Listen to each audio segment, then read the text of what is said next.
Bonjour tout le monde, je m'appelle Émilie Boutet et je suis étudiante au doctorat en biologie. Mise en scène, vous tombez sur cet article.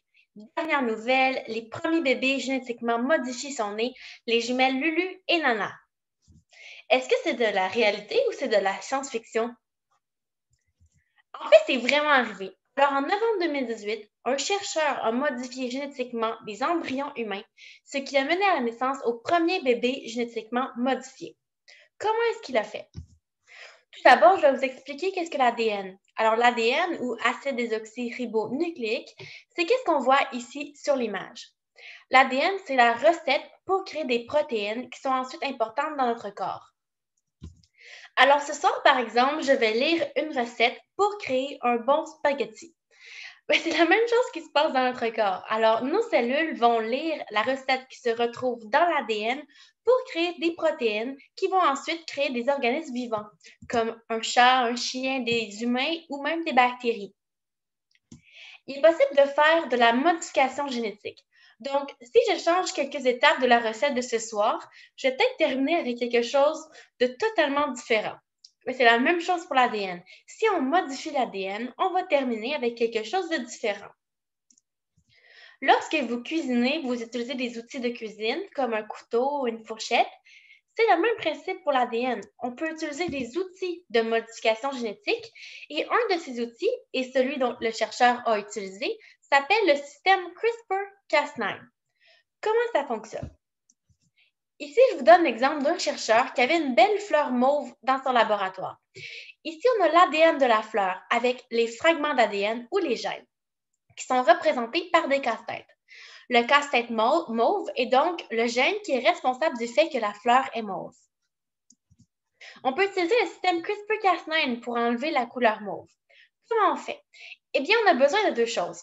On a besoin d'un morceau de casse-tête ou un fragment d'ADN qui s'emboîte avec celui qui est responsable du fait que la fleur est mauve.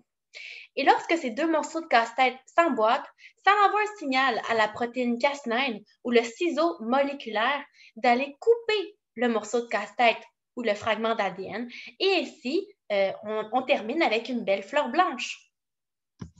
C'est ce que le chercheur a fait. Alors, le chercheur a utilisé le système CRISPR-Cas9 et il ciblait un gène ou un morceau d'ADN qui est important pour prévenir les infections au VIH. Son idée était de prévenir ou de protéger les bébés d'une infection au VIH. Premièrement, il faut savoir qu'il y a d'autres façons de le faire. Alors, ce n'était pas nécessaire comme expérience. Ce projet-là a créé tout un boom dans le monde de la science. C'est pour ça que le journal étudiant de l'INRS, le journal La Synthèse, a écrit un journal qui porte sur l'éthique derrière la modification génétique humaine. Je vous invite à lire l'article si cela vous intéresse. Je l'ai écrit avec ma collègue Belinda. Alors, quelles sont ces questions derrière ce projet? Il y en a plusieurs. Premièrement, est-ce que c'est sécuritaire pour les humains? Quelles seront les conséquences à long terme? Si on peut modifier les humains, qu'est-ce qu'on a le droit de faire et qu'est-ce qu'on n'a pas le droit de faire? Est-ce qu'il était trop tôt pour effectuer ce genre d'expérience? En fait, ce qu'il faut savoir, c'est que le chercheur en question, il est en prison maintenant parce que justement, il a sauté plusieurs étapes. Le grand monde de la science s'était entendu que nous n'étions pas prêts à faire des modifications génétiques chez les humains. Et ce chercheur a brûlé les étapes.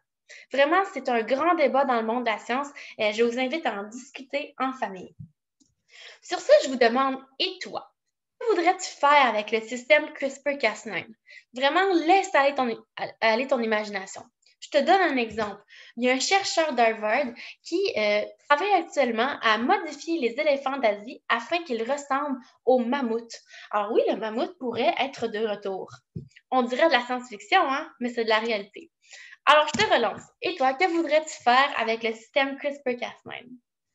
Sur ce, merci de votre écoute. J'espère que j'ai un peu piqué votre curiosité sur le monde de la modification génétique et je vous souhaite un excellent festival Eureka. Merci!